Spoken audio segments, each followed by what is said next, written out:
don't swim there. That's just not safe.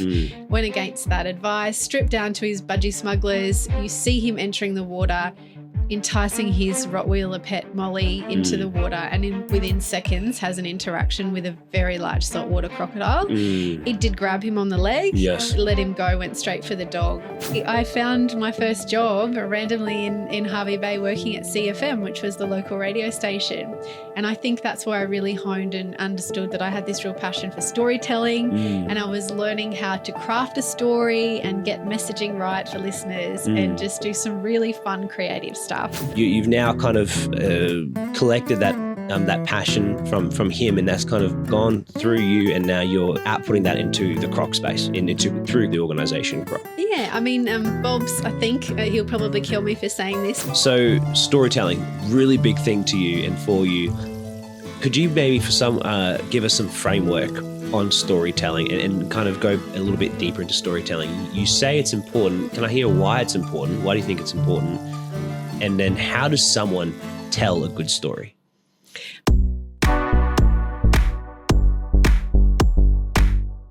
Welcome to Working with Wildlife, where I, your host, Jaden Luntz, speak to experts and enthusiasts in different fields of nature to find out how and why they do what they do. It is said that the shortest distance between two people is a story.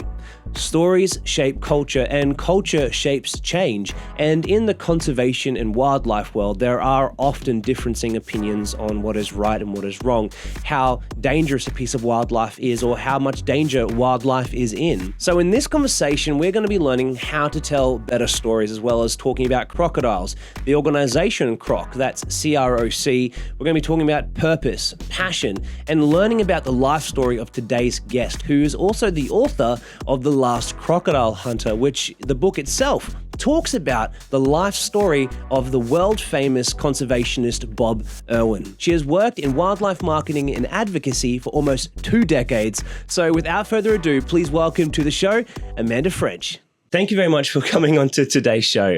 I'm pretty excited to have our conversation. You've done so many amazing things, and I really don't even know where to start. But to ask, I guess we can start from, what are you doing now? Can you give us a bit of an introduction to who you are? Well, thanks for having me on, Jaden. I'm excited to sit down and have a chat with you, because sometimes it's good to actually have a chat about your career and what you've done. It does put it into perspective for you as well. At the moment, I'm working for a koala health and management team, which is a little bit full circle, but it's Endeavour Veterinary Ecology, and I do their communications and partnership stuff. So we're based at Turrbal, which is sort of North Brisbane. We have a clinic and we look after koalas affected by development activity. And just koalas? Just koalas? Just okay, koalas. So specifically koalas, right? Yeah, really niche service, really leading expertise in koala health and management. And interestingly enough, the way that came about was that was a lot of my colleagues from Australia Zoo back in the day who have regrouped, and sometimes we call it the Australia Zoo Recycling Centre. Really? Because there's so many ex-zoo employees working together. Okay, so the founders of Eve, this is Eve? Yeah, the Dr. founders, John Hanger, yeah. Okay, and also started out at Australia Zoo? Yeah, so he was he basically started the Australia Zoo Wildlife Hospital back in the day, and Michael Hornby, who works there as well, our CEO, and they approached me because at the time they knew that I was dabbling in the whole croc advocacy stuff. Yes. And they said, hey, we're working with this, we've designed this amazing koala technology and we think it could be really useful in the crocodile space. Do you think we could do a project monitoring crocodiles to help with what was happening? So at the time, we were seeing an increase in crocodile attacks and incidents where people were behaving really recklessly in crocodile habitats. Yeah, there's a big story about that, a year and a half, 2 years ago, maybe now? Yeah. Are you talking about the Bloomfield incident? Yes, that one. The famous Bloomfield incident, which has actually taught us a lot and it has had some silver linings. But essentially, we did do a project where we adapted a koala GPS monitoring tag for estuarine crocodiles and tagged 8 crocodiles last July. Can I ask what was so like different? Like it's like this big change, this kind of tracking device. What was so different about this specific one? Well, it works so well with koalas. So it basically allows Endeavour Veterinary Ecology to manage like a huge amount of koalas at any given time. So that's sort of with near real-time, monitoring capabilities. So from a project where we might have to monitor 400 koalas throughout a development project, we can see them on a dashboard in near real time. So we thought that could be really useful in the crocodile management space. Which is different to how it used to be? Like the real-time aspect of things? Yeah, so I think it's just a very specific technology which has worked really well for koalas and being able to manage koalas remotely, as well as having, a field team on those koalas, but also having our veterinary clinic being able to monitor activity levels of those koalas and then design interventions for those koalas. It did work really well. So we got together, and it just so happened that in the team as well, we had some crocodile catching expertise, and we designed a project to go all the way up to Weipa, Napranum, and tag 8 very big saltwater crocodiles. Very big. Year. Okay. And so that was just last year. Yeah. Okay. And how long is this project going to last for? Well, it's actually just come to a close. So it's a feasibility study to see if the technology would be suited to the marine environment. And it had a great proof of concept.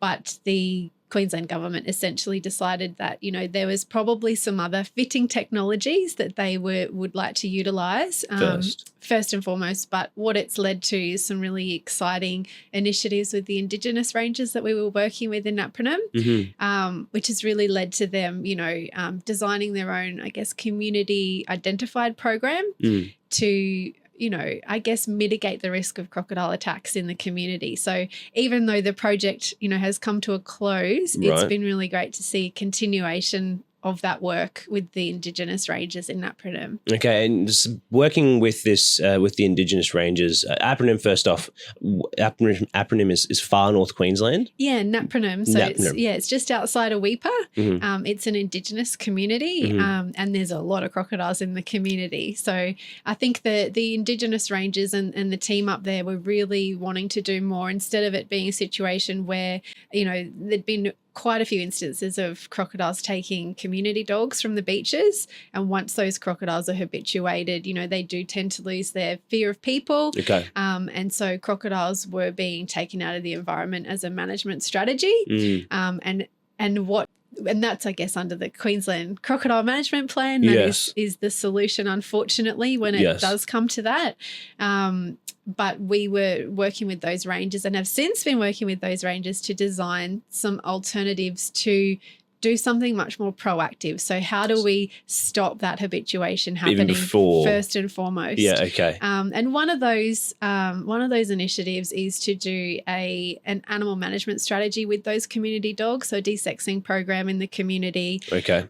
Making sure that we're reducing the likelihood of free range dogs being at the water's edge. Yep. Because as we know, dogs are like crocodile lollipops. They do love them. And then that makes it much more unsafe for people in the community as well. Okay, and that's something you like working on recently, and you said you're working as well on the media side of Eve, and you've got a lot of experience in the media side of things. You're implementing this into the the community representation of crocodiles. Are you also doing the media side aspect of things in the Croc organisation? Yeah, so that came about, and that's again another little side thing. So I find it really hard to define exactly what I do, because I've kind of got my 9-to-5 job, the bread and butter kind of work, which I do love. I do love my job at Eve. But then I find myself dabbling in a whole range of other projects which keep me way too busy all the time, but are also like really contagious, and I can't help but be involved. So what are the kind of stuff you're working on now at the moment? So you've got Eve, 9-to-5's Eve, and then what's about before and after? What are we talking about? So it could be a range of anything, actually. So last year I helped 2 women with my media and comms side of things. I helped 2 women tell their stories in the media. So they were quite high profile cases, women who were disadvantaged in some way, so survivors of domestic violence and that kind of thing. So working with one of those women tell her story on 60 Minutes and another one in the Australian newspaper.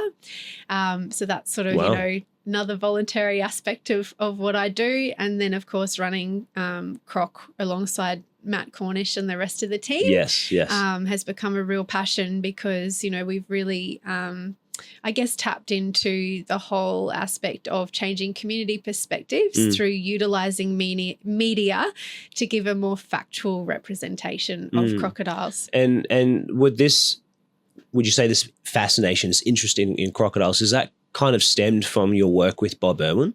Definitely. That's been a foundation on that. Definitely. I would have known nothing about crocodiles if it wasn't for him. Yeah, and so you've said you've been working with him for maybe 18 years, maybe for a while. Yeah. So you've now kind of collected that passion from him, and that's kind of gone through you, and now you're outputting that into the Croc space, through Croc, the organisation Croc. Yeah, I mean, Bob's, I think he'll probably kill me for saying this, but Bob's 86 years old this year.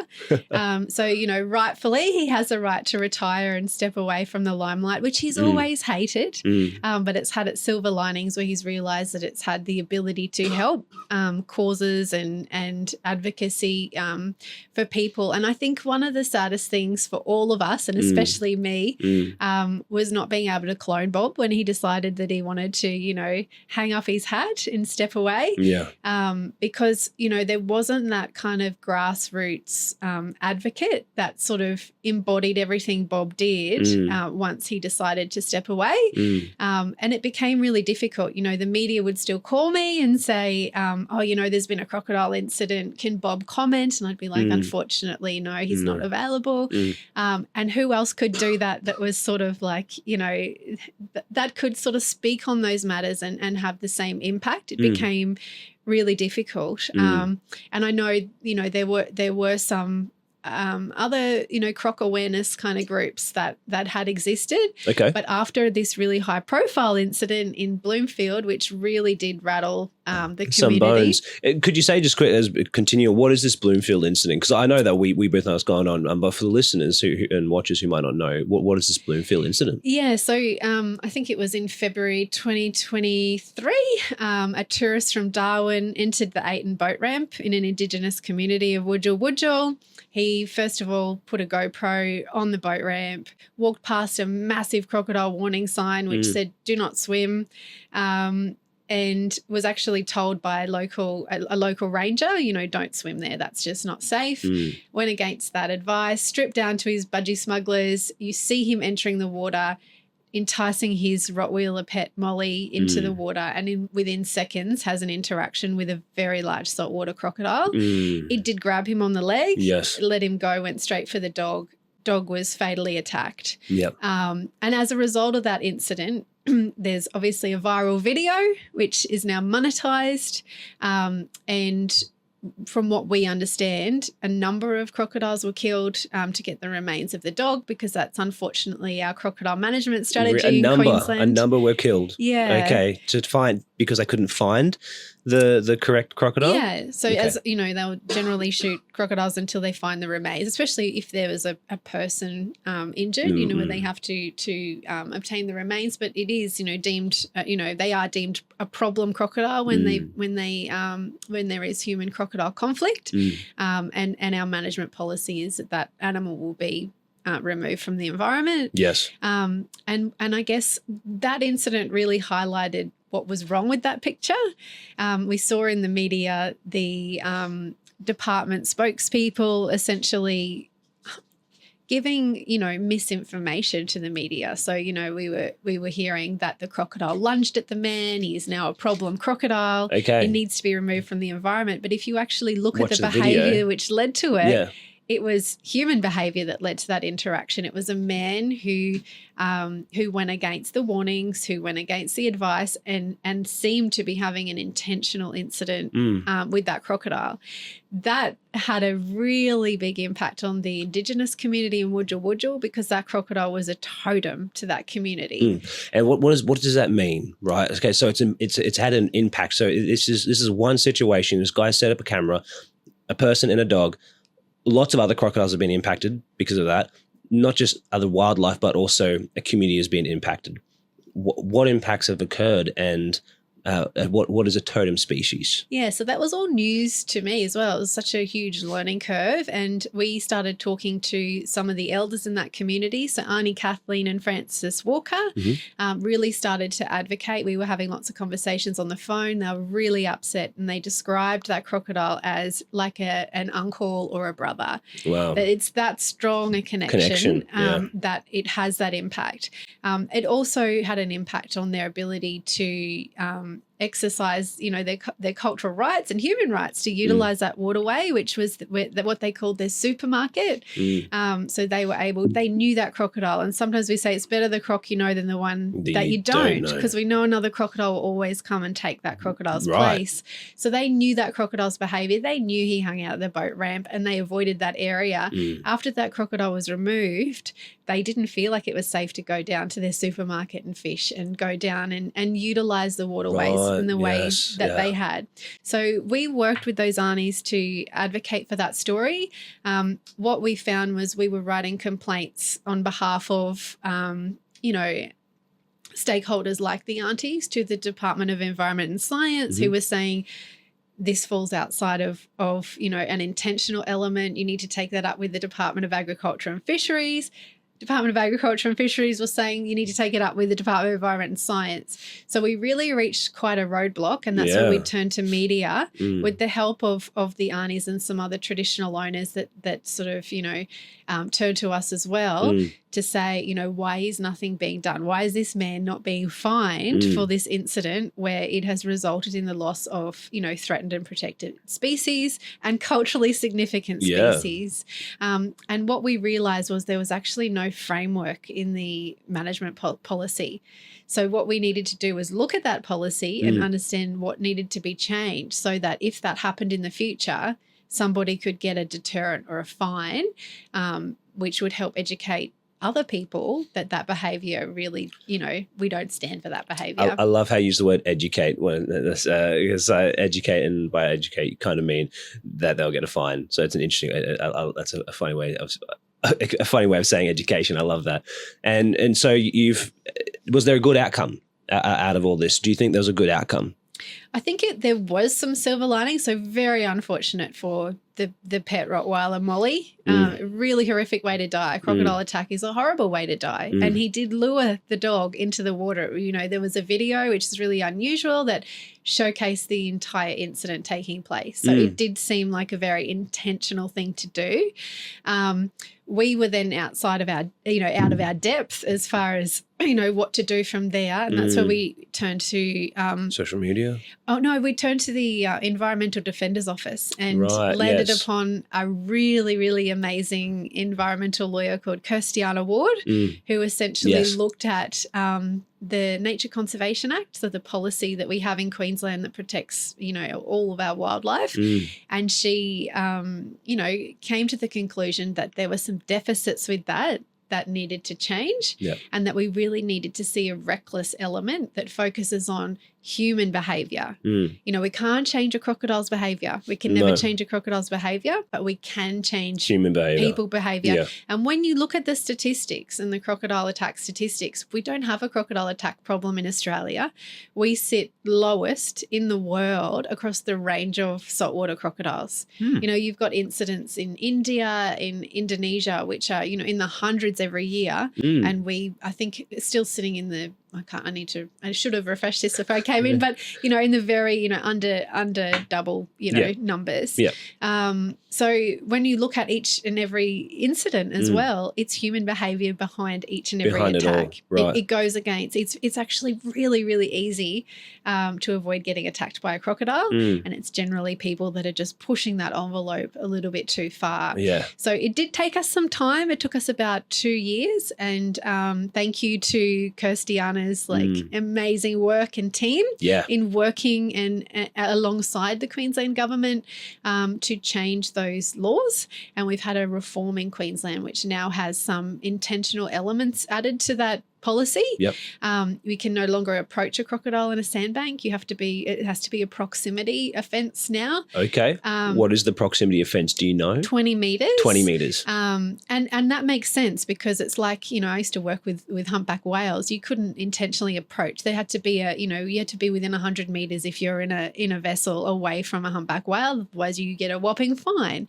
And yeah, it makes a lot of sense that the laws that have been adopted, and there's offences now and increased offences, increased penalties for intentionally feeding crocodiles, because that's also something that comes up a lot too.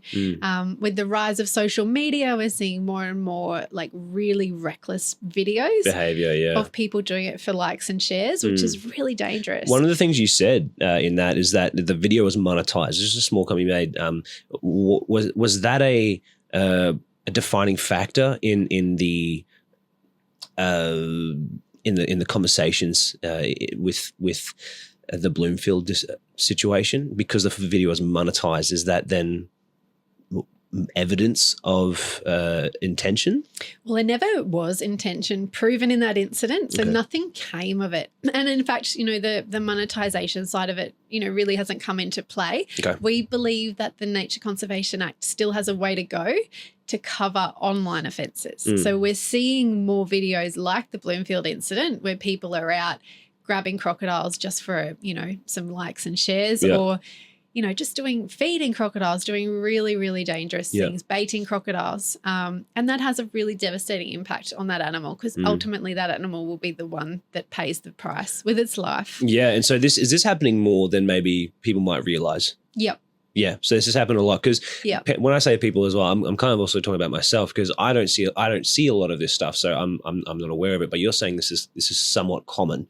Would you say this is a weekly thing? People are doing this. Like, what kind of metric can we use to say how frequent this is occurring? I think it's happening more if you expand it out from crocodiles and you look at other things like inland taipans or I feel that's been kind of popping up a little bit more lately. There's this more and more of this kind of grey area with the online space, and we've had discussions with the Queensland government's policy team who are aware of it and know that they do need to apply some further resources to the internet, because social media has just grown exponentially. It's really taken off, and we haven't really seen our nature policies catch up with that. The Environmental Defenders Office have got some great ideas for how we can continue to make the Nature Conservation Act more robust for social media. Yep.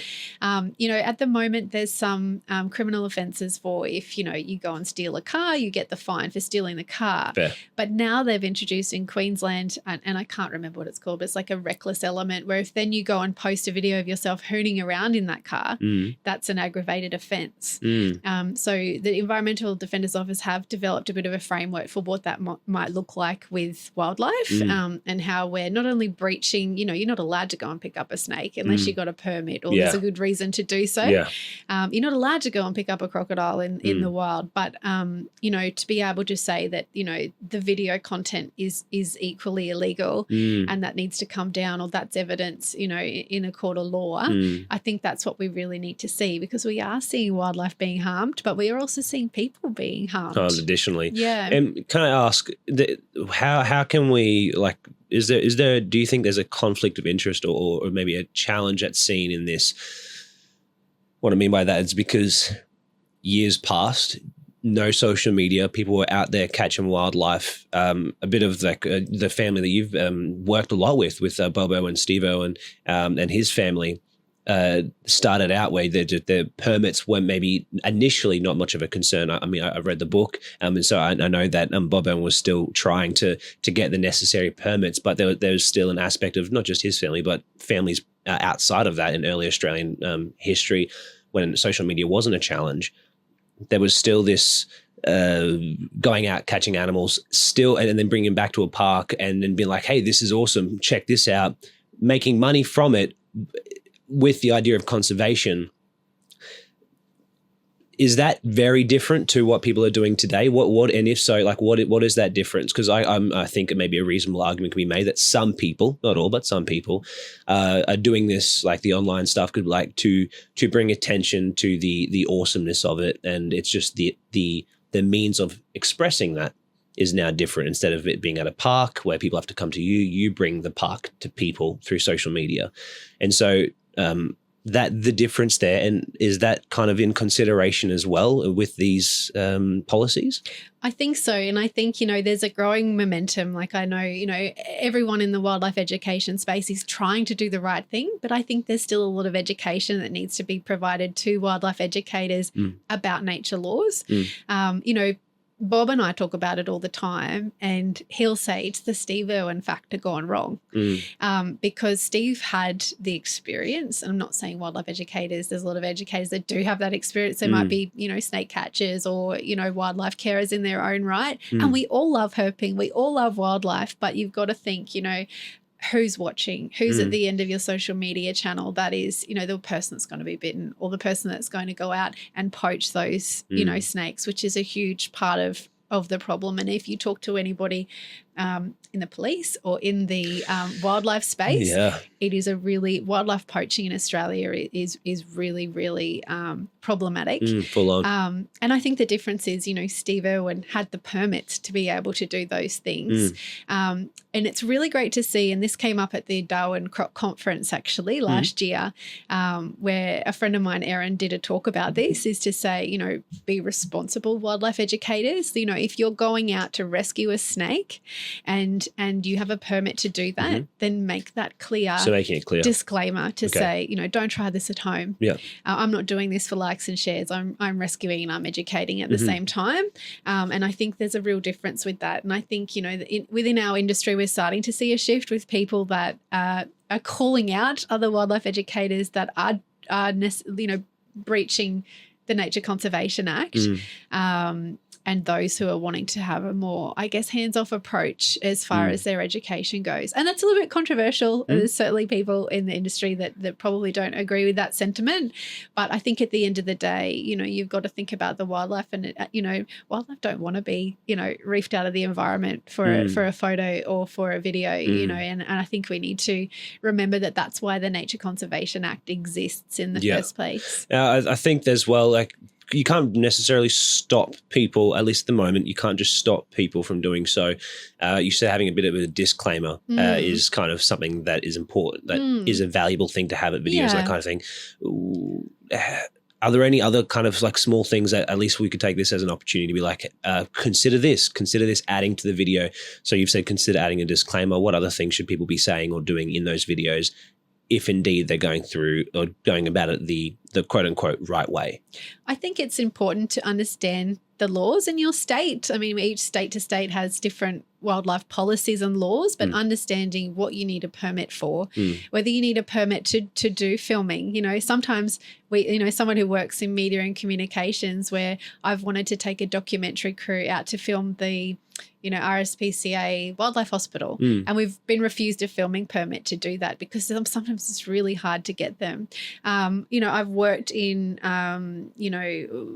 That's odd. I mean, you've worked in somewhere, but it's odd. I mean, I would have thought that someone of your caliber and experience would be allowed a filming permit pretty easily. I think if you look at a lot of the code of conducts for different wildlife and rehab permits, and it used to be the way, I'm not sure where things are at now, so it's been a while since I've done wildlife rehab, but I know for a fact the turtle hospital that I used to look after off Gladstone, we weren't allowed to film rehabbed animals, and we had to have our permit displayed on the wall that said, these animals are here because they're getting genuine care and rehabilitation. Right. We're not here to profit from them or exploit them in any way. And we had to tell our volunteers that as well that came out. And of course, everyone would love a photo with a sea turtle. Totally. Yeah, totally. But at the end of the day, there are laws and policies there to protect the wildlife that we work with. And I know, that there's a story in Bob's book actually about that, that he had rescued a wedge-tailed eagle and gone through some serious rehabilitation with that animal. That frustrated me a little bit. That kind of story frustrated me. I was like, what's going on?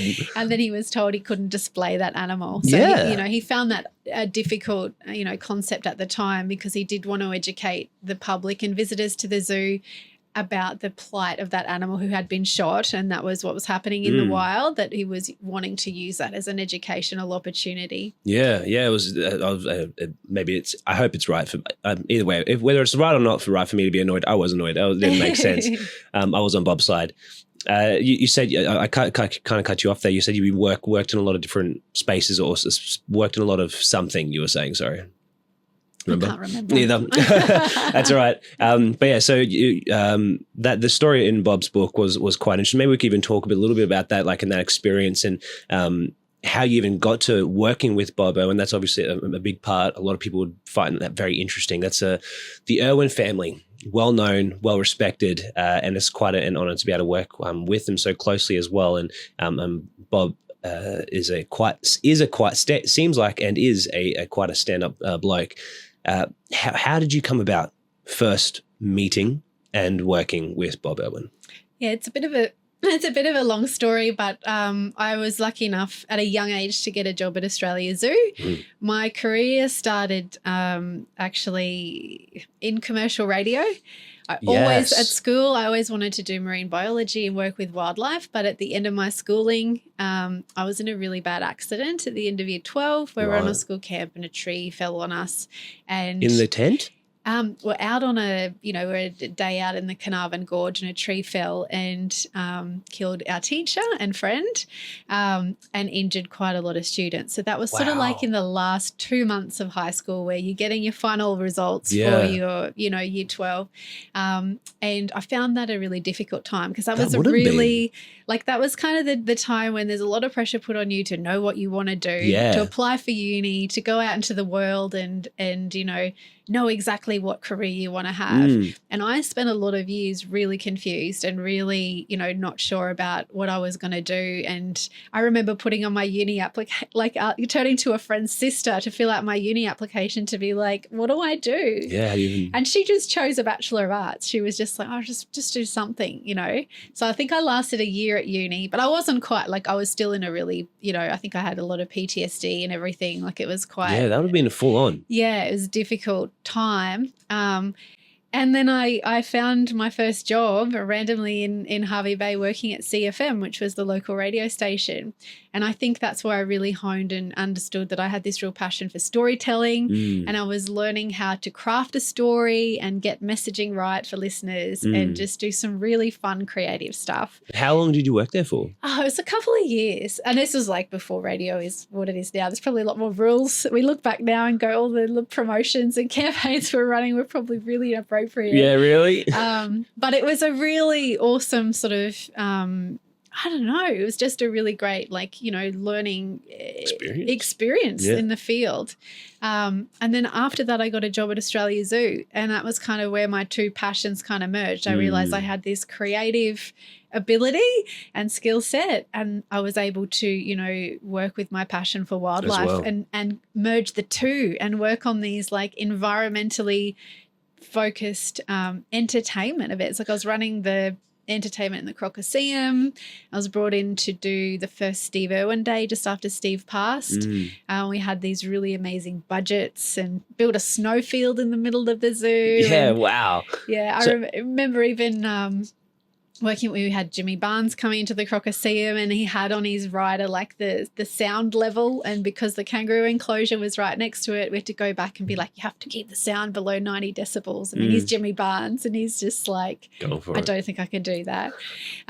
So that was a really good learning curve at a young age to have such an amazing amount of responsibility straight away in a job like that, and everyone was quite young who worked there. And so, can I ask, how old were you around this age? I reckon I was about 25. Yeah. And so you were 25. You've gotten this. It kind of sounds very smooth, that process. Apart from but from that part in grade 12, you then went to radio, and then started working in Australia Zoo. You said Hervey Bay was where you worked in radio. You spent maybe 4 years working there, thereabouts. How did you blend those two worlds together? Because it's one thing to go to a place and work as someone who just, stocks shelves or something like that. But you had a skill and a passion. How did you actually get into those rooms and have those conversations with people? Be like, hey, I've got these skills. I would love to do this. Where did those opportunities come about? I think it was a really lucky time too. So, I mean, lucky and sad because the zoo just lost Steve. So I started, I think it was a month after he passed. Wow. So the zoo were going through a lot at the time, and so were the staff. But we were in this position where the zoo was kind of front and center, like globally, you know, there was a lot of attention put on the zoo. So we were getting a lot of really awesome opportunities. You know, we would have the Red Hot Chili Peppers land in a helicopter in the middle of the zoo. Wow. And, you know, it was our job to show them around, and it was our job to put on these big, massive conservation events. And I got a lot of experience out of that. I think it was this opportunity to sort of, you know, understand how storytelling could help a cause, because we were telling the story about wildlife conservation through these events. We were getting a lot of, you know, of this in the media. And I think that was where I really sort of learned that was exactly where I wanted to be. It was that middle ground of entertainment, creativity, storytelling, and conservation, which was something that I was always really passionate about.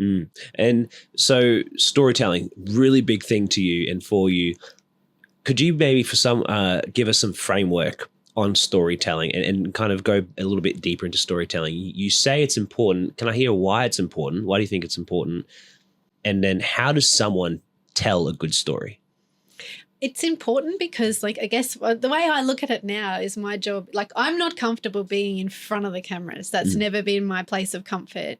And that's been a real problem since Bob retired, because I think a part of me has felt responsibility to still get back out there and advocate for the work that we were doing in the end. Yeah. But I'm not confident in that. That's not my place. My place is the person with, like, the spotlight. I'm like the person going out herping at nighttime and shining a spotlight on somebody else. And I think really, and it goes back to that local radio experience, was localizing stories. You know, sometimes it's not the big 60 minutes piece or the big national piece that gets you the traction. Sometimes it's engaging a story with a local community. And, you know, I go back to, you know, just after I left the zoo, this is where I did connect with Bob. I was working on the whale boats, and I connected I went back to Hervey Bay after Australia Zoo, and I connected with some whale researchers, Trish and Wally Franklin. Now, I grew up in Hervey Bay my whole life, and I'd never heard of them. I loved whales. We whale watched every year. And once I went out on one of their expeditions, I realized that they knew every single whale that visited Hervey Bay. They had family histories of those whales. They had a whale that had been visiting the bay for 25 years at that point, knew how many calves she had, knew their names, knew that she had traveled down to the Southern Whale Sanctuary and had been biopsied by the Japanese whalers, and then returned, where all our tourists then see her and go out whale watching.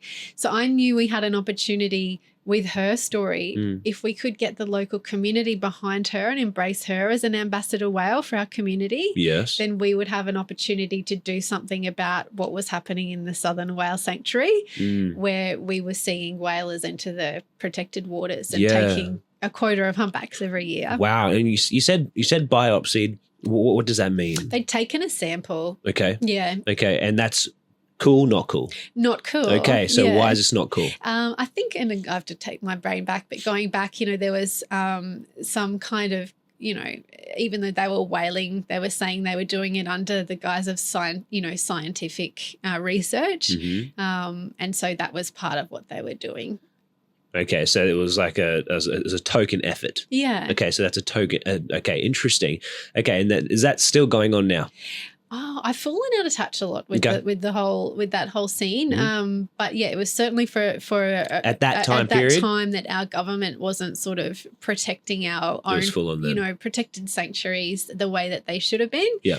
And whales were being taken. There was a quota, I think, at the time of 50 humpbacks, and that was really alarming, because when our community were able to understand that our humpbacks that were migrating, and tourists were spending millions of dollars seeing every year in Hervey Bay, the whale watch capital of the world, were actually passing on their migration through the Southern Whale Sanctuary. That was when the community really rallied behind that story.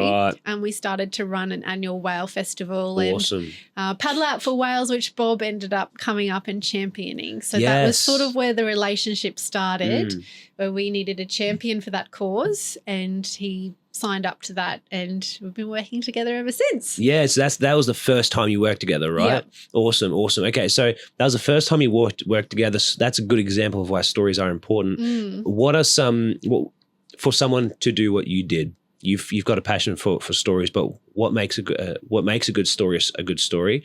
And then how could someone frame a story that not just it sounds nice, but actually has impact? I guess it's personalizing it. And then we've had lots of examples of that now. And I think, I've been really lucky to be involved in a few stories that have really gained some traction. And following the whale, the whale stories and Nala's story, which was really awesome to be able to raise awareness of in the community. And that still to this day, that whale festival has now been taken over by the local council, and it attracts about 20,000 people per year. And it's, continued on in the format that, we were able to kick off. Yeah, awesome. And that's something that makes me feel really proud. But again, it's connecting, it's personalizing, and it's connecting that story. We had a similar situation with Bonner the elephant, which came about just after the whale stuff in my life, where that took me to Sumatra and to work with an orphaned elephant who was critically endangered and needed help, and just to be able to tell her story and localize her story and the impact that her stories had in her local community now, and she's become the ambassador for her species there. It's about telling the story and connecting her story with the right audience in the right way. And we were really lucky in that case because Australian Story on ABC did her story, and that enabled us to. So had a big platform. It was a huge platform for her. We were able to fundraise the amount of money she needed for a year of formula in basically 24 hours. So wow. Yeah. That's awesome. And so you said personalizing the story is what kind of makes the story a story, personalizing to the audience, the correct audience. Yeah. How did you choose, and what did you choose decide in regards to personalization of the whale story? And you said Nala. Did you say her name was Nala? Nala the whale. Nala the whale, and Bonner the elephant. What were those two personalizations that for the audience that you were writing to? I think it's giving the animal a name, telling their story, and building that to the right audience. Using the right media to tell that story. I think Bonner the elephant got really lucky because she was plastered on the front page of the Courier Mail. That then led to the ABC's Australian Story picking it up. That then led to her entire community rallying behind her in Sumatra, who otherwise, hadn't really taken much notice of her. And that was really cool because, years on, we then ended up with a whole portfolio of media articles about Bonner in the Australian and New Zealand media. And actually there's some other global media that did her story too. Yeah, awesome.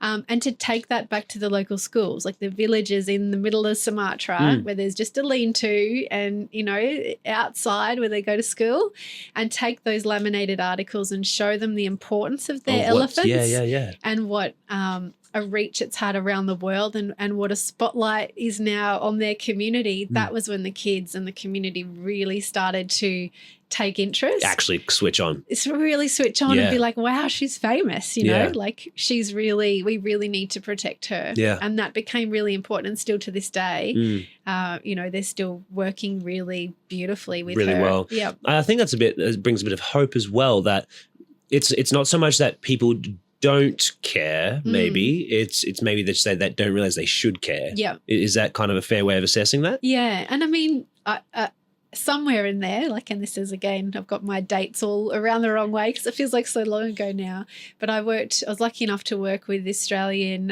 bear rescue organisation Free the Bears. Have you heard of them? No, I haven't, no. Who are they? So Perth grandmother Mary Hutton, and again, localising this story, they were having trouble because their sanctuaries were in Cambodia and Laos. They were having trouble connecting their story and their cause with the Australian media, even though it was an Australian organisation. Right. When you start telling the story of it was a Perth grandmother who, started these charities and still, is heavily involved in the organisation, that was the kind of clincher for the media to pick up the story and generate more stories, and then generate more fundraising from the Australian public to fund that. Yeah. And I remember going to Cambodia in one of my first trips to see the the sanctuaries myself. And at the time, I think they had about 500 bears in care. They can never be released. So once they've been, taken into the illegal wildlife trade and taken into captivity, then all we can do is, rescue them and give them a good end of life, for the rest of their time. Yeah.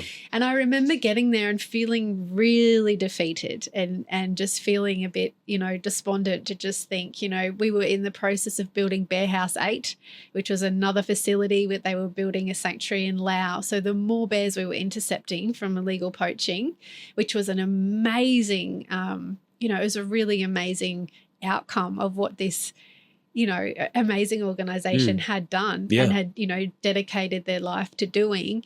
But I remember turning to my boss, Nev, at the time and just saying, do you ever just feel defeated? Like we're rescuing all these bears, but we've just got to keep building more and more bear houses, And he said to me, have you heard the hummingbird story? Have you heard the hummingbird story? No, I haven't.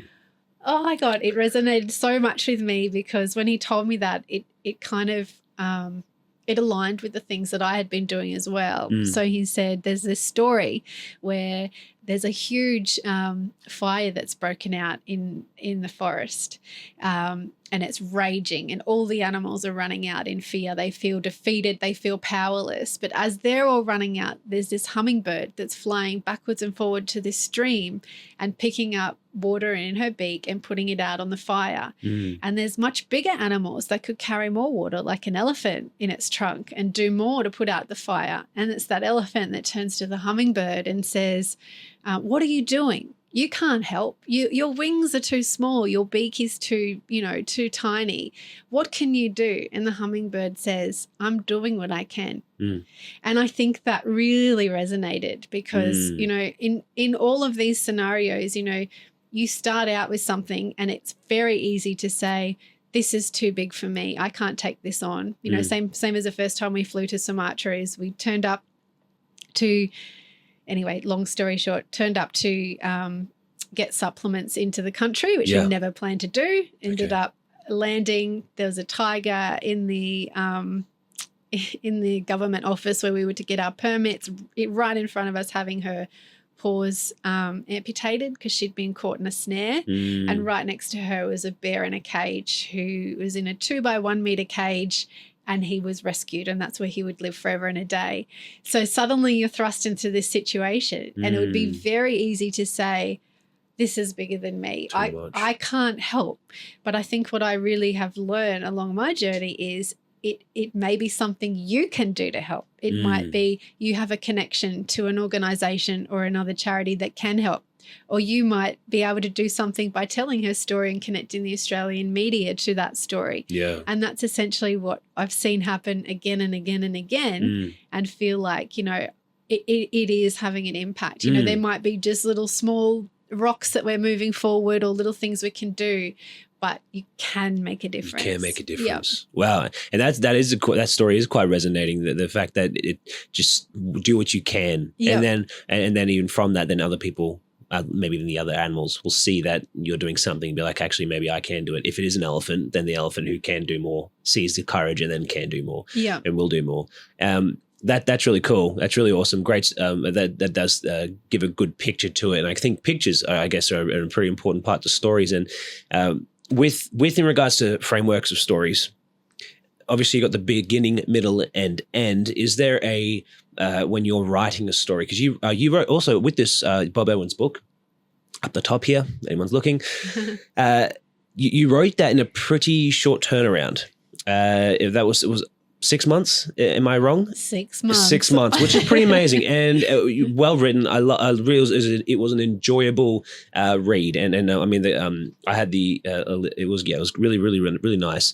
But for 6 months, that takes skill and time before the 6 months to be able to write a book in 6 months. So when you're going through stories, when you've got this repertoire of Bob's stories, when you're creating this book or creating any story, what do you go through in your mind when you're writing to be like, this makes sense when I'm doing this? Terror, sheer terror.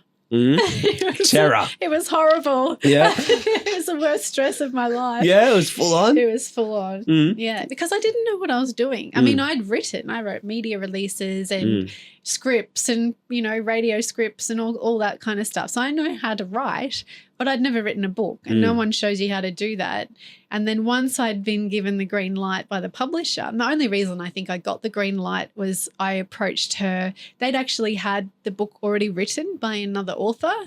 And I don't know if I'm allowed to say that, but that person went missing, as in, not in a bad way. They just didn't deliver on the manuscript. Okay. And so, they'd already invested in the story. They'd already spent money on the story. So a little unknown person, me, contacts them and says, hey, I don't know if this is, something that can be done, but I spend a lot of time with Bob in the car, and I've written a lot of his stories down. I think at that stage we'd travelled about 20,000 kilometres in the Land Cruiser together. Yeah. And I just had a little diary because I loved his stories. And I said to them, would you allow me to write his book? And they said, send me a blog or something you've written. And I'd been blogging throughout Bonner's story. We had a web that was before social media was really what it is now. Yeah. So we were connecting people to her story through blogging. Yeah, and that's a website. Yeah, a website. Very old fashioned. That makes me feel really old. Websites are very handy today, even still. And they said, yes, you can give it a crack, but you've got 6 months to write it. And I thought, okay, I can do this. And then very quickly realized that I couldn't. And I was very stressed. And I spent all my time interviewing, and then I got to about a month out and realized I hadn't started writing. Wow. But I was really lucky and in a really fortunate position, because really all of that book is Bob's own words. Yeah. I mean, it had to be pieced together and organized, but literally recorded audio, transcribed.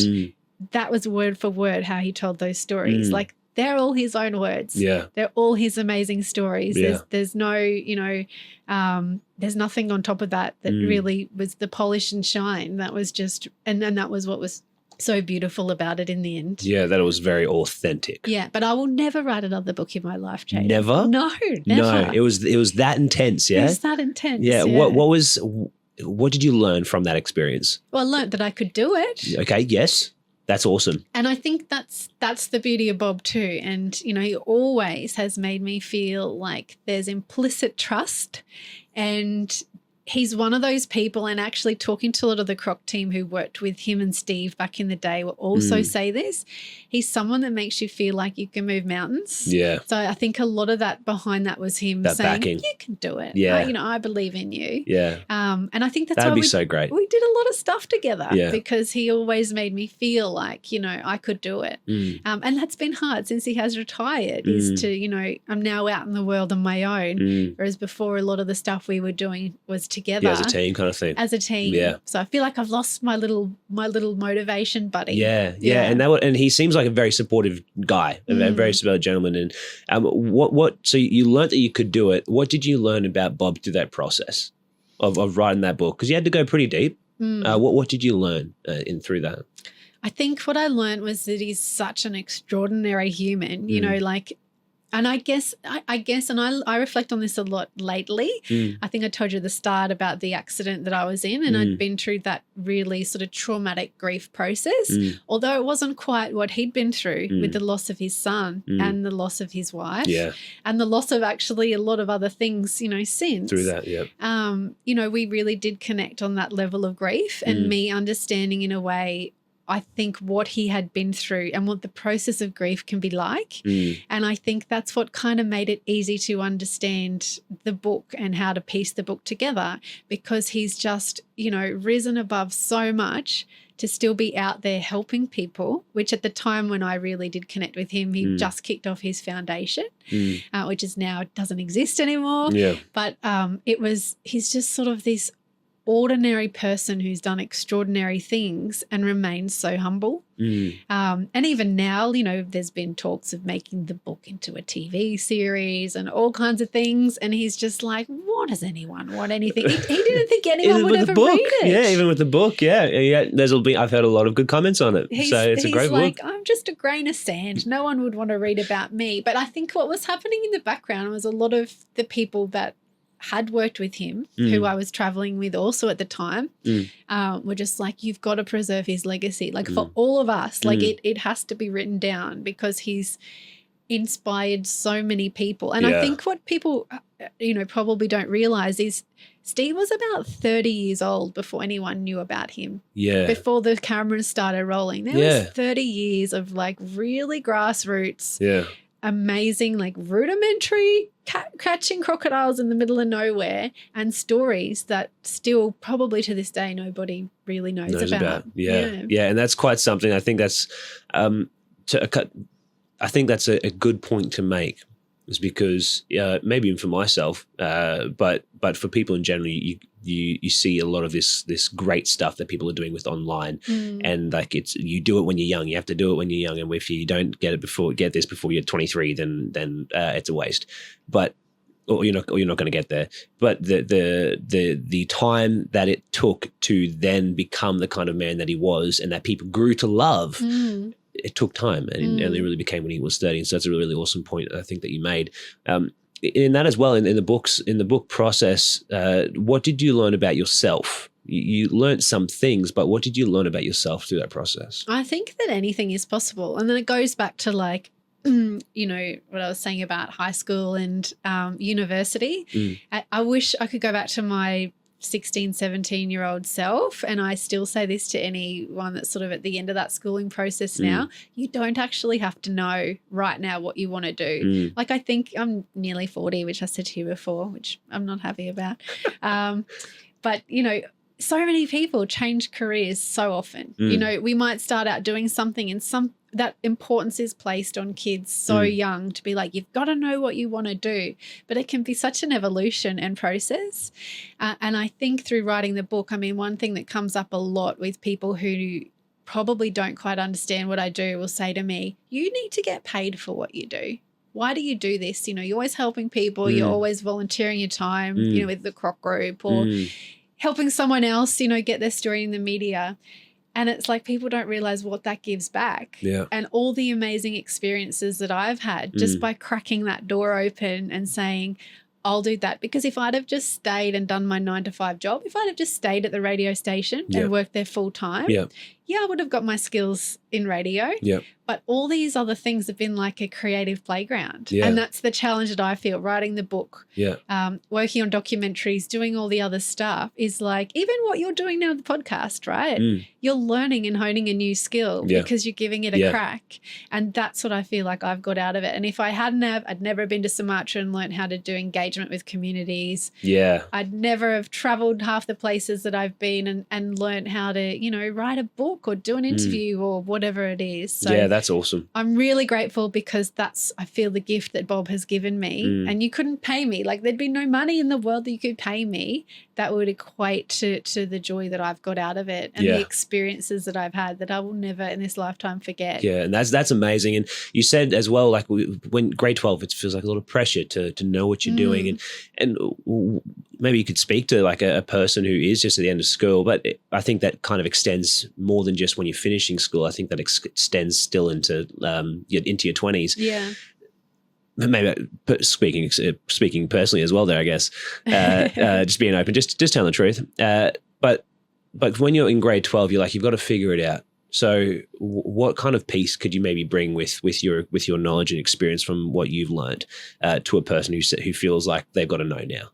I think as well, you know, to add to that, it's, you know, university isn't necessarily for everyone. We put so much importance on you got to have the degrees. I mean, I still get it now. You know, I see jobs advertised and it's like, you know, must have a university degree to do the job that I do. It's like, well, I've now got, you know, 25 years experience, you know, what could be, more valuable than that, the things that you've got to do. Yeah.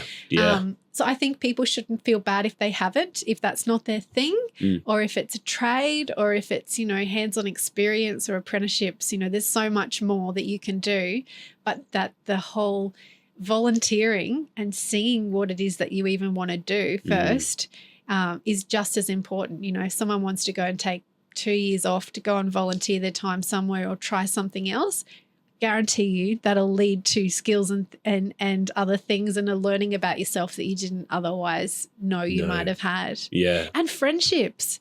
Like every single friend that I have now is as a result of that work. It's connecting into like a community and a like-mindedness. And I talked about the lawyer from EDO. Yeah. I would consider her now one of my best ever friends. That's awesome. And it's given me a lot of that as well. Yeah. One of my friends that I met through Free the Bears, working with Wildlife HQ up on the Sunshine Coast, I had the privilege of, when she was in her 40s, never having been overseas, to come to Sumatra as her first overseas trip.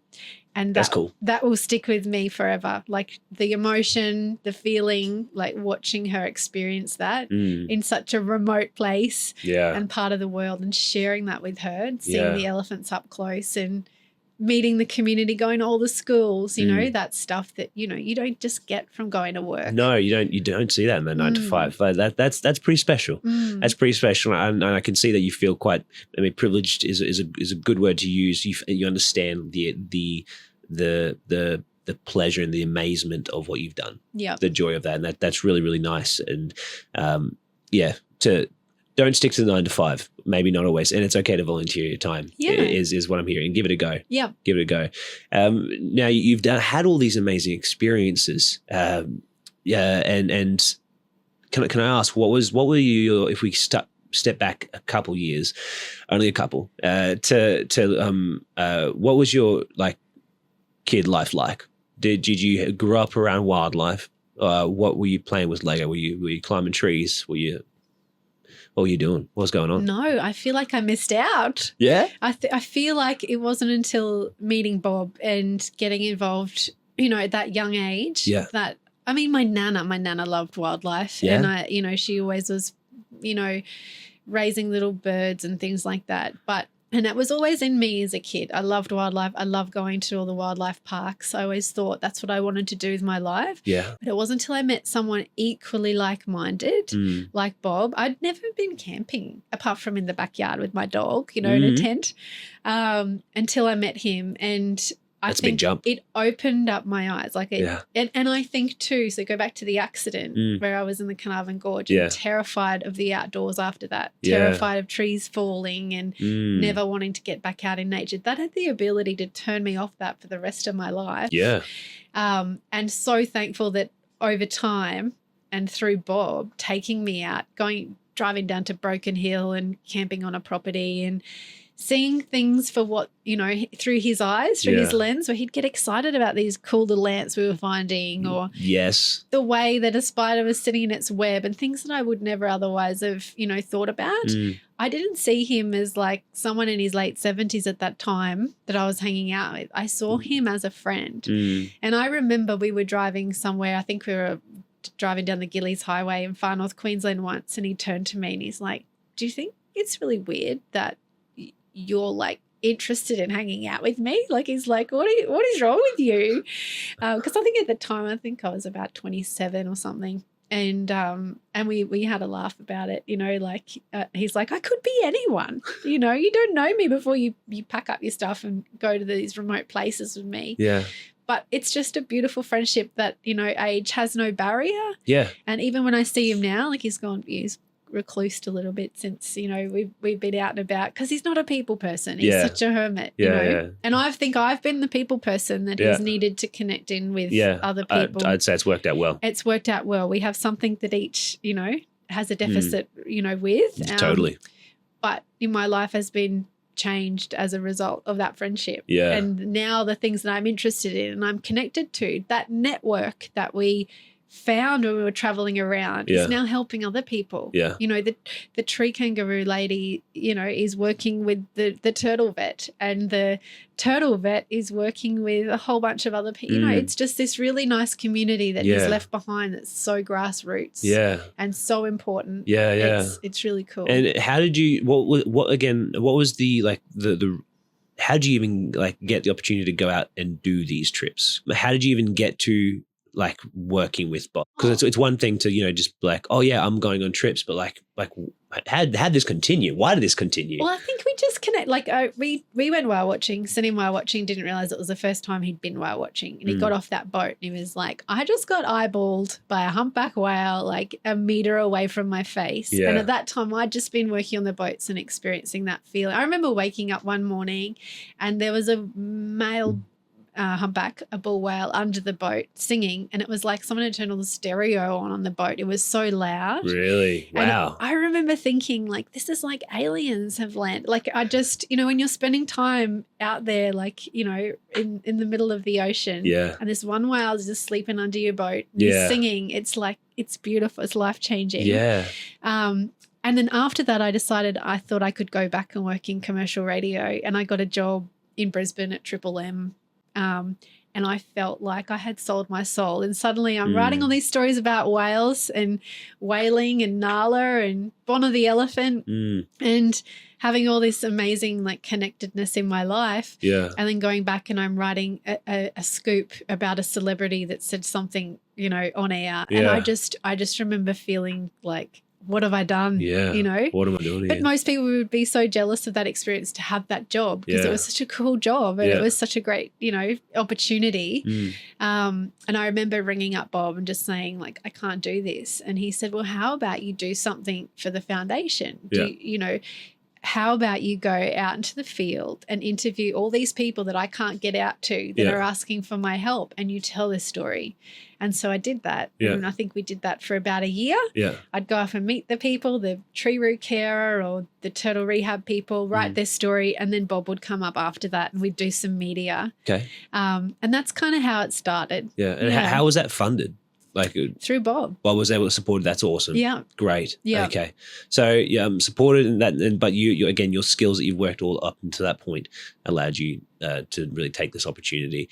You said that when you were younger, didn't really grow up with wildlife, but you always wanted to work with wildlife at a very young age. Yeah. Yeah. Okay. And you said Nana. When you said Nana, I remember there was a story of someone that I interviewed, and then Nana also had an impact on their life. That she would actually house cats because where her Nana lived, it was very cold, and they would freeze to death out in the winter. But it was so cold, and that they had a basement, and they would she would put the cats in the basement, and the husband never knew about it. Somehow hid like a dozen cats in the basement, and the husband never found out about it. Crazy.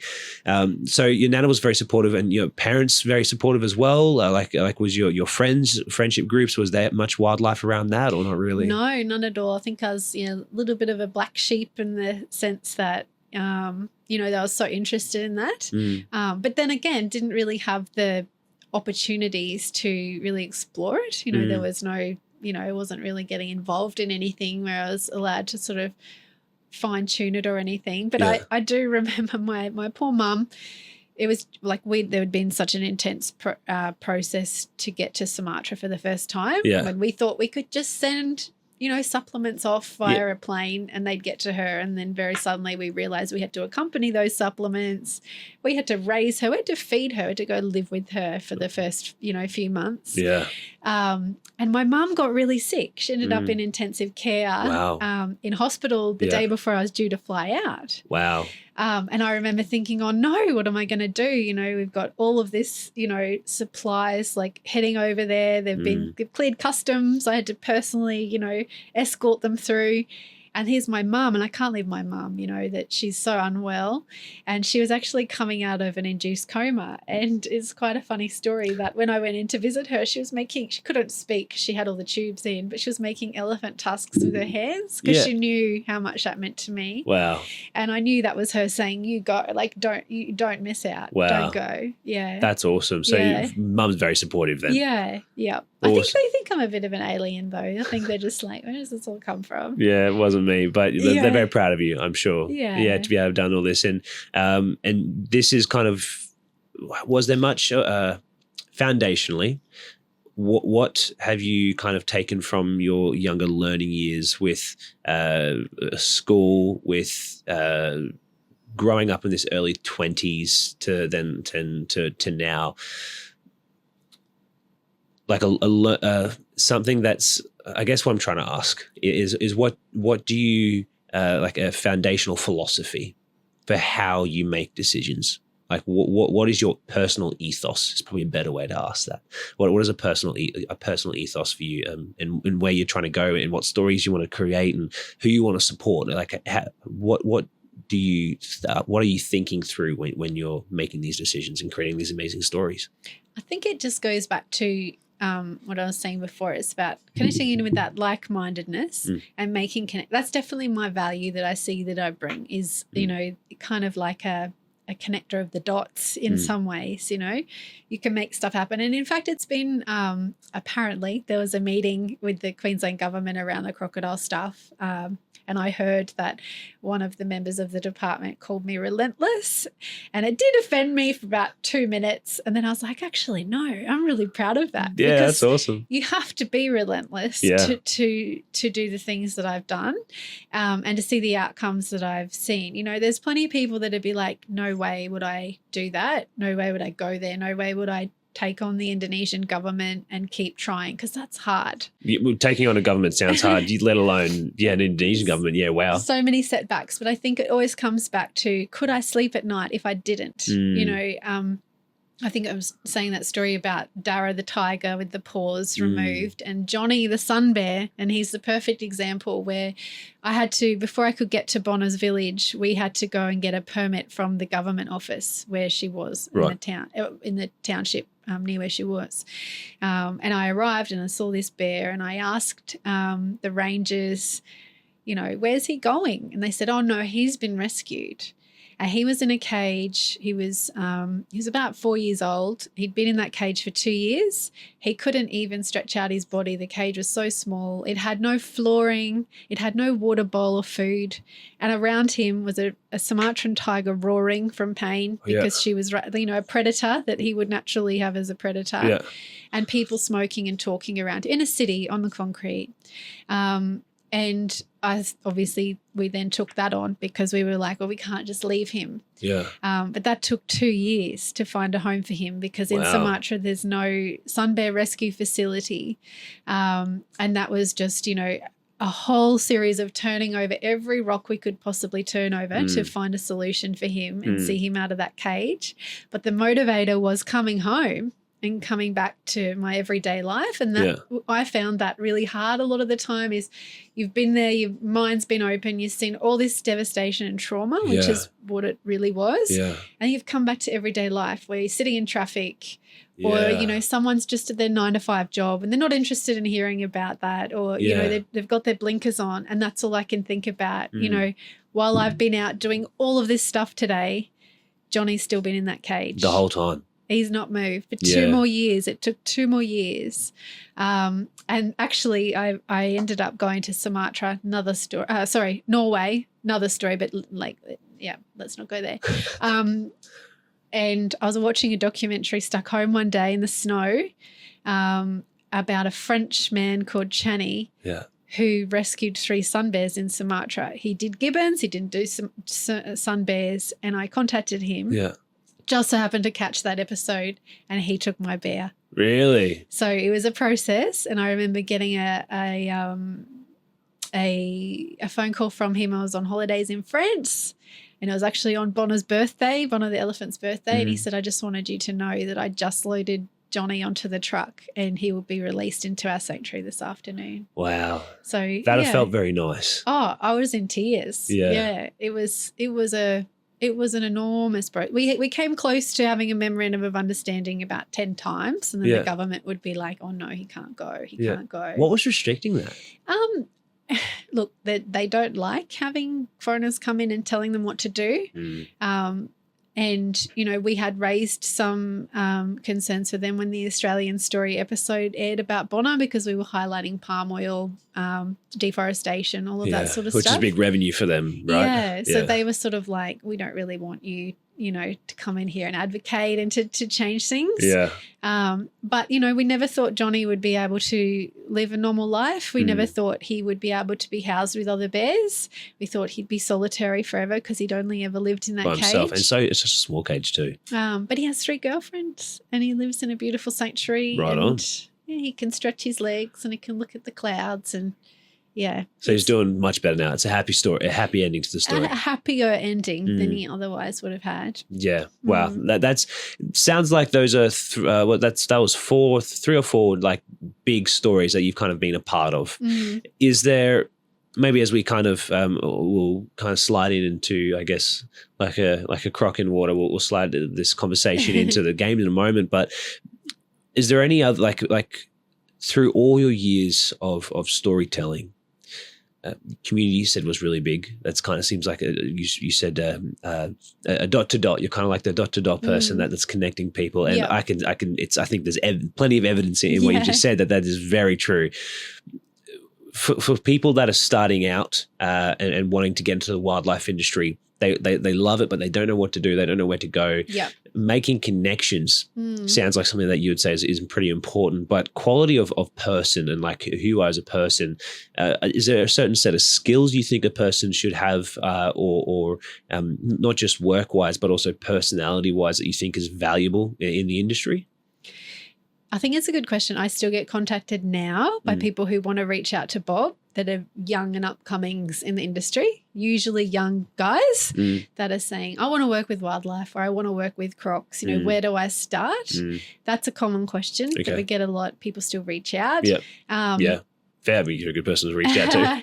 And I think, it doesn't necessarily, I think there's such a wide range of skills that's needed in our industry. It's not necessarily wildlife educators or, zoo husbandry. There's very limited opportunities to work with wildlife that is not in a captive setting. And that's why we see a lot of people, starting out in zoos and whatever to get their skills. The croc space is even more limited, there's very few zoos that do house crocodiles, and unless you're willing to go work on a crocodile farm, which is a whole other so the kettle of fish, kettle of crocs. But in my case, I had a particular skill set that was valuable to someone. It was media. It's not something that sort of goes hand in hand with working with wildlife. Yeah. But media and storytelling is something that I've been able to reach out and use to, help in the industry. I think there's a whole wide range of skills that people might need that, you don't know that someone out there that is probably hidden away from the spotlight. We don't see a huge representation of what I have seen out in the field on social media or who are advocating, they're not big charities. They don't have time to promote themselves. They don't have the resources to do that. Yeah. They're the people that need a helping hand. Yeah. Yeah. Okay. So trying to find those people, is there any specific ways that are good ways people can find those kinds of people? Because if they're so hard to find, well, they're hard to find. So what kind of means of connection should people be looking for to get to those people? Yeah, I think just looking around, I get a lot of people that write to me and say, I want to volunteer, and they'll start with the big charities. Yeah. And they're great, but if you want to go and pay your $3,000 or whatever to go to Africa or something. Yeah, like clean up animal poo, fine. And you'll still have a great experience, and that money will still be used for the good of what happens. But there are genuine people out there that I've met who will feed their animals before they have the money to feed themselves. That's how dedicated and humble they are. Yeah. So I think look around and reach out. It doesn't take much to send an email or pick up the phone and say, hey, what can I do to help? And it might be something really small. It might be picking up poo. It might be picking up poo. And that really helps, know. That really helps. Yeah, awesome. And you've covered a lot of really awesome ground here, and I've loved hearing your idea, hearing your stories and how someone should create a story or could create a story past the hook, but making it personal. Making it personal really allows you to create a story that changes and has impact. And ultimately, that's the purpose of a story, is to have an impact, whether that be good or bad. with working with wildlife, we've discussed that. There was two things that you find quite personally important, and more than two things, but two things in particular is that you don't think there's enough women in the space of wildlife, as well as the mixture of traditional owners and Western science. Those 2 points, I'd like to hear your thoughts on that and how we can go about doing that, making that a little better. First off, you don't think there's enough. You said there's a lot of young men on, before we started recording, there's a lot of young men in the wildlife space, social media, not a bad thing. You said that's fantastic. But you've also seen, and through your experience, there's a lot of women in wildlife that don't have that limelight. And do you think, why do you think that is? And is this something that you're wanting to change? Yeah, it's something I feel really passionate about because, I mean, in the years that I was on the road with Bob, the majority of people that we were meeting out in the field doing the wildlife rescue, doing the wildlife care were women. And again, social media has grown exponentially and has changed so much so that I don't really understand it. Like I need to get with the times a bit, I think. But, it's great to see, and I think this is a legacy of Steve Irwin in some ways, is that we see a lot of young men, out there, wildlife educators creating these amazing platforms and educating, and that's great. They're doing a really, really good job. But where are the women? There seems to be an underrepresentation. I mean, growing up, one of my biggest idols was Ranger Stacey from Totally Wild. And I think she's still amazing. We talk, every now and then about this. And since she's been off air and off the TV, there hasn't really been that replacement of, a female voice in the wildlife space, which I would love to see, because I think that would inspire a lot of young women to get into the industry. And I don't know why that is. I don't know why we have, is it that, there's just not that same level of confidence or that same ease, of belief in yourself to do it. I don't know. I certainly know I'm not that confident to get out there and do that. And that, that has come up with a lot of the stuff with Bob, and Bob said that to me before, why don't you do it? Why don't you get out there and do the media stuff? And that's just not my thing. I'm much more comfortable, like I said, being the person shining the spotlight on somebody else. But I'd love to see, more representation of women on TV, on social media, that are doing really genuine grassroots wildlife work, that would inspire other women to get out there and do it. And do you think do you think there's any major pushback, or it is just because there's differences between men and women, and they have there's this prefer to guys that are more maybe willing to be in the limelight than women? Do you think that's a main thing? But just because that is the case, you obviously still think it's important that women are kind of brought into the limelight. Do you think there's pushback, or it's just because there are just some differences? I don't know. It's something that I would like someone to explore and actually understand why it is what it is. I'd love to see more of Ranger Stacey out there, and I'd love to see her, maybe exploring that in some way. We've had some discussions about it in the past because, she did. I mean, so many young women when I was growing up wanted to be, a park ranger, like Ranger Stacey. That's certainly I think that was where it started for me.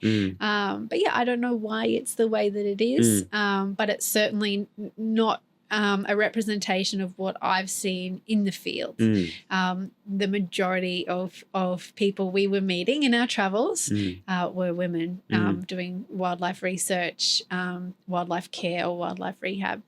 Awesome. And I guess talking about research, there's another thing that you're pretty keen on and maybe seeing more of is that combination of traditional owners and science as well. Maybe this is maybe the final question we kind of settle on is why do you think that is so important? I think a little bit of space in that is the Croc organization as well. You guys work with traditional owners in that sense. You gave some really good stories that initial that their market, their Creekside market is really impacted. But why do you think it's so important that that science works with traditional science? Maybe. Yeah, I think that's something that's come full circle for me, and it's only a connection I've made recently. So a lot of the work I was doing in Sumatra was, I guess, engagement. So working with Indigenous people in communities, understand, how they could make an impact or how they could educate through, cultural practices and things like that. I met some of my most beautiful friends who are still, some of my favorite people without really even being able to communicate in the same language. But we've formed friendships and That's nice. Seen some really beautiful initiatives in the local village with like the elephant care community, where they go out and educate kids in the schools about, traditional practices and that sort of thing. And I'm seeing that a lot now with Indigenous ranger teams expanding in Queensland especially. Yeah. And it's something that the Croc group, and again, it's another learning experience through the Bloomfield incident and engaging with traditional owners, is understanding the importance of that traditional knowledge in our current management strategies. So I'm really grateful to work with a couple of traditional owners and ranger directors who are really helping me understand the importance of, that traditional knowledge in our strategies around human-croc conflict. And you have to understand that our First Nations people have lived with crocodiles for millennia and have very rarely had a problem with crocodiles. And we've got a lot to learn from those communities, especially when we're talking about story crocodiles or totem crocodiles or crocodiles with that really high level of importance. And I think that's been something that I certainly feel proud of, is making connections in some ways between, with the help of the Environmental Defender's Office to represent a lot of those voices from a legal standpoint, in ensuring that those, that cultural side of things is brought into our current management strategy, that our crocodile management strategy is not necessarily just designed on our scientific research, that there's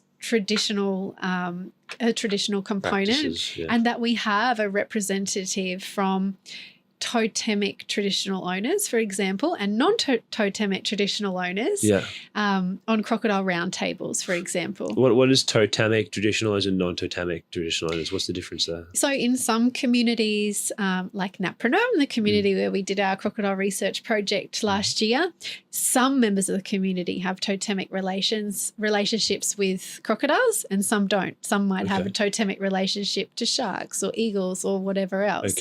But when there is that totemic relationship, they have a certain level of responsibility in their law, L-O-R-E, not our law, L-A-W, which means that they, it's their responsibility through their lifetime to protect that animal. Right. Is that something that's given to them at birth? Yeah. Right. Yeah. And some people might get 5, totemic animals. Species, yeah. So one of my friends, Warren Martins, who's a traditional owner in Cairns, he really helped me to understand that when we're making decisions about culling in the future, just recently the Katter Party have put the Crocodile Conservation and Control Bill on the table, which would see more culling of crocodiles across Queensland.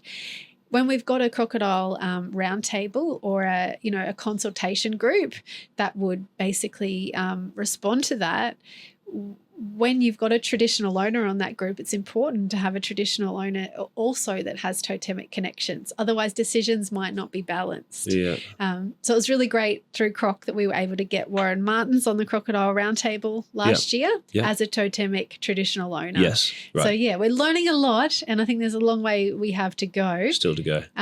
But it's really important when we're looking at any threatened species that we ensure that we cover the cultural significance of those animals. Yeah, could you give a quick example of the benefit of that, of maybe the evidence, like the traditional plus Western science equals kind of thing? Yeah, I guess one of the examples, I think, again, in Napranum is one of the things they're advocating for, and in Wujal Wujal, where the Bloomfield incident happened, was to say, actually, no, I've got a better example. Clyde. Have you heard about Clyde, the crocodile at Babinda? No, I haven't. So Clyde is a large male saltwater crocodile in the Babinda area in far north Queensland, and he is traditionally on the same sandbank most days, sunbaking. The general public can access that sandbank and have gone too far on too many occasions. Last year, a social media influencer, who I won't name, fed Clyde a cooked chook. And got a video out of it, and it went viral, and she grew in following, and that realistically should have eventuated to a fine for her. Okay, yeah. Because the issue is, if Clyde is habituated, Clyde will be removed. He'll be earmarked for removal under the Crocodile Management Plan. Yeah. But the Indigenous rangers and the traditional owners in the area have Clyde as a totem. So if Clyde's removed, that will have a really big impact to that community from a cultural perspective. Right. So what they would like to see happen is to have some information signage, which isn't just don't feed Clyde and you'll get a $26,000 fine. They would like to see some dual messaging on that signage, which shows don't put our culture at risk by feeding Clyde. Yeah. Clyde is an important totemic species. We know how to live alongside Clyde. Yeah. We know his movement. We know his girlfriends. We know how he behaves in this river system. Yeah. If he's removed once again, it would be like the Wujja incident. Yeah. They won't know the next croc that comes in. So it's really important that we're looking at it from that lens, and we're, incorporating those traditional perspectives into our mitigation and management strategies as well.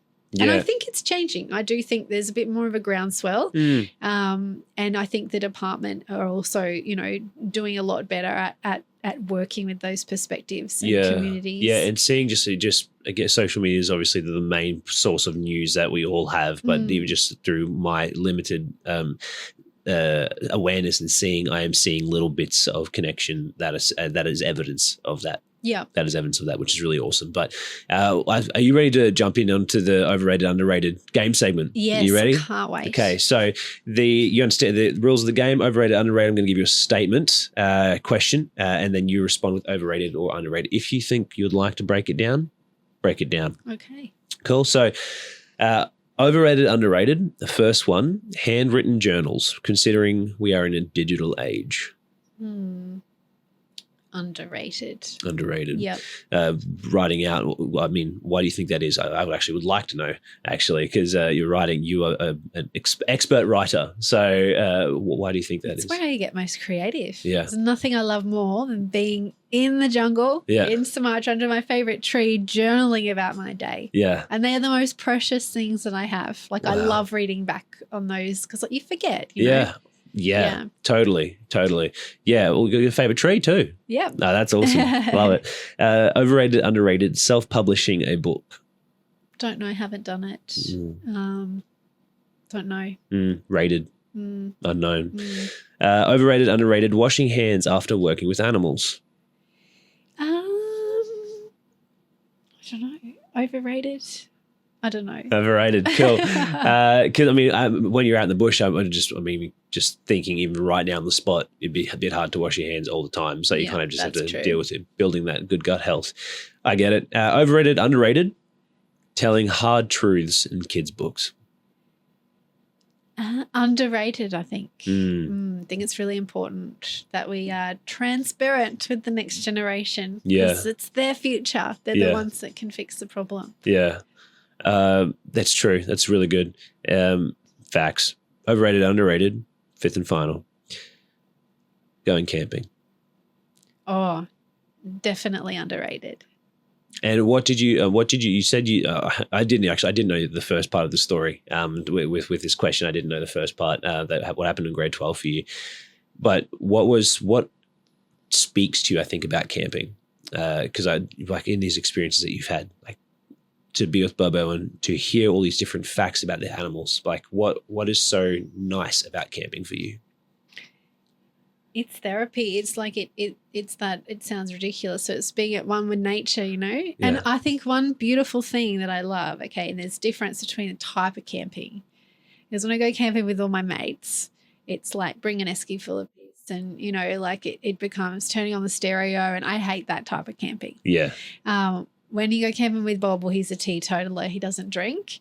And, you know, there's been a few people that have come along and I've been like, you guys have got to get the alcohol out of the esky. Like, we don't drink on these camps. And then we have this beautiful, connected, like-minded experience. It's, you know, sitting on a sand. There's nothing better than sitting on a sand dune. Like, and I literally have experienced these. In the middle of Cape York on a sand dune under like a canopy of stars while you can hear freshwater crocodiles beneath you snapping up fish. Like, there's nothing that can compare to that. Wow. Yeah. Wow. That sounds like such an amazing experience. Yeah. Well, thank you can I say thank you for coming on the show? I said at the beginning, I appreciate it now. Thank you for having me. Absolutely. It's been a real pleasure to hear a bit more of your story and how everything's working out for you. If someone wants to reach out to you, where should they go? I don't even know. I don't even think I have a proper platform anymore. I just hide away. Awesome. Well, if there's anything afterwards, any kind of connection points or anything you want to put in the show notes, just let me know and we'll put those in the details and people can reach out if there's any kind of organizations that they could volunteer for, whatever it be, will be in the details. But thanks for sharing your stories today. Really appreciate it. You're welcome. Thank you. Thank you for watching or listening to today's episode. I hope you enjoyed it. If you'd like to find more information on today's guest or more information on the podcast, you can find those details in the description below. Otherwise, I hope and look forward to seeing you in the next one.